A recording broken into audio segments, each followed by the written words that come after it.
கல்கியின் பார்த்திபன் கனவு பாகம் 3 அத்தியாயம் 32 உறையூர் சிறைச்சாலை. நான் மீனாட்சி. கடந்த அத்தியாயத்தில் ஐயனார் கோவில்ல கபால பைரவரும் மாரப்ப பூபதியும் பேசிக்கிட்டு இருந்தத பொன்னன் கேட்டான். அதிலிருந்து வருகிற அமாவாசை நள்ளிரவில் மாரப்ப பூபதி விக்கிரமனை கொண்டு வந்து பைரவர்கிட்ட ஒப்படைக்க போறதையும் தெரிஞ்சுக்கிட்டான். இந்த ஆபத்திலிருந்து விக்கிரமனை காப்பாத்துறதுக்காக பொன்னன் முடிவு பண்ணி தோணித்துறைக்கு போனான். இதற்கிடையில மாரப்ப பூபதியால கைது செய்யப்பட்ட விக்கிரமன் உறையூர் சிறைச்சாலையில என்ன செய்தாங்கிறத நாம இந்த அத்தியாயத்துல பார்க்கலாம். வாங்க கதைக்குள்ள போகலாம்.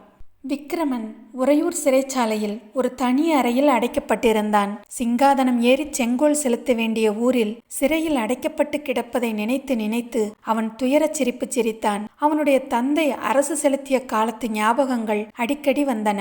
பார்த்திப மகாராஜா போர்க்கோலம் பூண்டு கிளம்பிய காட்சி அவன் மனக்கண் முன்னால் வந்து நின்றது. அதற்கு முதல் நாள் மகாராஜா ரகசிய சித்திர மண்டபத்துக்கு தன்னை அழைத்துச் சென்று தம்முடைய கையால் எழுதிய கனவு சித்திரங்களையெல்லாம் காட்டியதை ஒவ்வொன்றாக நினைத்து பார்த்தான்.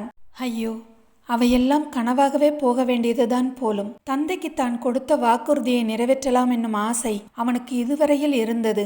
இப்போது அடியோடு போய்விட்டது. பல்லவ சக்கரவர்த்தியின் கட்டளையை எதிர்பார்த்து இந்த சிறைச்சாலையில் எத்தனை நாள் கிடக்க வேண்டுமோ தெரியவில்லை. அவரிடமிருந்து என்ன கட்டளை வரும்? மரண தண்டனையை நிறைவேற்றும்படிதான் அநேகமாக கட்டளை வரும். மாரப்பன் அந்த கட்டளையை நிறைவேற்ற சித்தமாய் இருப்பான். தன்னுடைய கதியை பற்றி யாருக்கும் தெரியவே போவதில்லை. பார்த்திப மகாராஜாவின் பெயராவது ஜனங்களுக்கு சில காலம் ஞாபகம் இருக்கும். தன் பெயரை கூட எல்லோரும் மறந்து விடுவார்கள். செண்பகத்தீவிலிருந்து ஏன் திரும்பி வந்தேன் என்னும் கேள்வியை விக்கிரமன் அடிக்கடி கேட்டுக்கொண்டான். சின்னஞ்சிறு தீவா இருந்தாலும் அங்கே சுதந்திர ராஜாவாக ஆட்சி செய்தது எவ்வளவு மகிழ்ச்சியாக இருந்தது.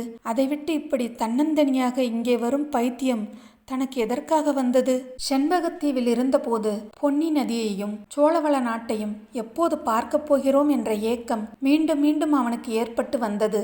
ஆனால் சோழ நாட்டின் மேல் அவனுக்கு எவ்வளவு ஆசை இருந்தாலும் சோழ நாட்டு மக்கள் சுதந்திரத்தை மறந்து வீரமிழந்து பல்லவ சக்கரவர்த்திக்கு உட்பட்டிருப்பதை நினைக்க அவன் வெறுப்பு அடைவதும் உண்டு. அந்த வெறுப்பு இப்போது சிறையில் இருந்த சமயம் 10 மடங்கு அதிகமாயிற்று. வீர பார்த்திப மகாராஜாவின் புதல்வன் உள்ளூர் சிறைச்சாலையில் இருப்பதை கூட தெரிந்து கொள்ளாமல் தானே இந்த ஜனங்கள் இருக்கிறார்கள்.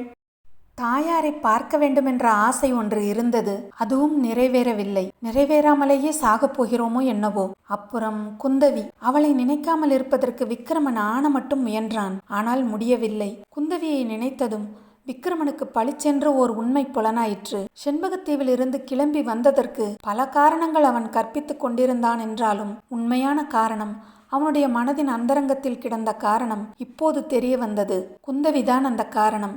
குந்தவியின் சந்திரவதனம் இல்லை, அவளுடைய உண்மையான அன்பு தன்னுடைய இரும்பு நெஞ்சத்தை இலக்கிவிட்டது. அந்த காந்த சக்திதான் தன்னை செண்பகத்தீவிலிருந்து இங்கே இழுத்து கொண்டு வந்தது. ஜுரமாக கிடந்த தன்னை எடுத்து காப்பாற்றியவள் அவள் என்று தெரிந்த பிறகு கூட விக்கிரமனுக்கு குந்தவியின் மேல் கோபம் இருந்தது. தன்னுடைய சுதந்திர பிரதிஞ்ஞையை நிறைவேற்றுவதற்கு அவள் குறுக்கே நிற்பாள் என்ற எண்ணம்தான் காரணம். ஆனால் கடைசி நாள் அவளுடைய பேச்சிலிருந்து அது தவறு என்று தெரிந்தது. இவரை மன்னிக்கும்படி என் தந்தையிடம் கேட்க மாட்டேன்.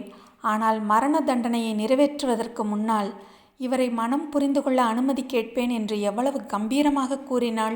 இத்தகைய பெண்ணின் காதலை அறிவதற்காக செண்பகத்தீவிலிருந்து மட்டுமா, சொர்க்கத்திலிருந்து கூட வரலாம் அல்லவா? ஆகா, இந்த மாரப்பன் மட்டும் குறுக்கே வந்திராவிட்டால் குந்தவியும் நானும் வருகிற அமாவாசை என்று கப்பல் ஏறி செண்பகத்தீவுக்கு கிளம்பி இருக்கலாமே. அமாவாசை நெருங்க நெருங்க விக்கிரமனுடைய உள்ள கிளர்ச்சி அதிகமாயிற்று. அமாவாசை அன்று செண்பகத்தீவின் கப்பல் மாமல்லபுரம் துறைமுகத்துக்கு வரும். அப்புறம் 2 நாள் தன்னை எதிர்பார்த்து கொண்டிருக்கும். எப்படியாவது சிறைச்சாலையிலிருந்து தப்பி அமாவாசையன்று மாமல்லபுரம் போகக்கூடுமானால். இவ்விதம் விக்கிரமன் எண்ணாததெல்லாம் எண்ணினான். ஒவ்வொரு நிமிஷமும் அவனுக்கு ஒரு யுகமாய் இருந்தது.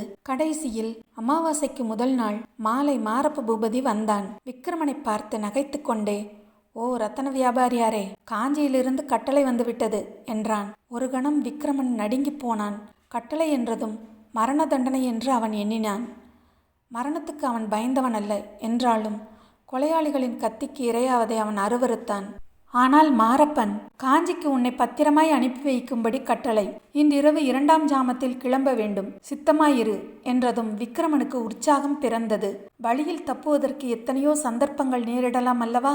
அல்லது போராடி வீர மரணமாவது அடையலாம் அல்லவா? இது இரண்டும் சாத்தியம் இல்லாவிட்டால் சக்கரவர்த்தியின் முன்னிலையில் இன்னொரு தடவை அடிமை வாழ்வை ஒப்புக்கொள்ள மாட்டேன், சுதந்திரத்திற்காக உயிரை விடுவேன் என்று சொல்வதற்காவது ஒரு சந்தர்ப்பம் ஏற்படலாம் அல்லவா? ஆகா, குந்தவியும் பக்கத்தில் இருக்கும்போது இம்மாதிரி மறுமொழி சொல்வதற்கு ஒரு சந்தர்ப்பம் கிடைத்தால் அதைவிட பெரிய பாக்கியம் வேறு என்ன இருக்க முடியும்? அமாவாசை முன்னிரவில் விக்ரமனை அழைச்சிக்கிட்டு மாரப்ப பூபதி கிளம்புனா. வழியில் விக்ரமன் தப்பித்தானாங்கிறத அடுத்து வர்ற அத்தியாயத்தில் நாம் பார்க்கலாம். இது வரைக்கும் என்னோடய சேனலை சப்ஸ்கிரைப் பண்ணவங்க எல்லாருக்கும் ரொம்ப நன்றிங்க. தொடர்ந்து கதையை கேளுங்க, சப்ஸ்கிரைப் பண்ணுங்கள். நன்றி.